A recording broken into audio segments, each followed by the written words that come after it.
Welcome to our exploration of Uruguay's resilient economy, a stable oasis amidst the volatility of South America. Nestled between Argentina and Brazil, Uruguay boasts fertile lands and a rich history shaped by agriculture and social welfare. Throughout the 20th century, Uruguay cultivated a strong social safety net, prioritizing the well-being of its citizens, alongside its agricultural endeavors. Today, Uruguay stands as a beacon of stability in a region often marked by economic uncertainty. With a relatively diversified economy, Uruguay's service sector reigns supreme, contributing a substantial 74% to its GDP in 2021, fueled by tourism, financial services, and information technology. According to Focus Economics, Uruguay's service sector remained robust, underpinning its economic stability. But agriculture still holds significance, with beef, soybeans, and rice serving as major exports, contributing to Uruguay's economic resilience.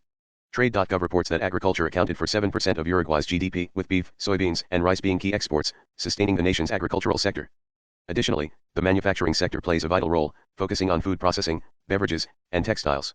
According to the World Bank, Uruguay's manufacturing sector contributed 11% to its GDP, with a focus on food processing, beverages, and textiles, highlighting its diversified industrial base. In conclusion, Uruguay's stability, skilled workforce, and commitment to social welfare paint a promising picture for its economic future, navigating challenges with resilience and determination.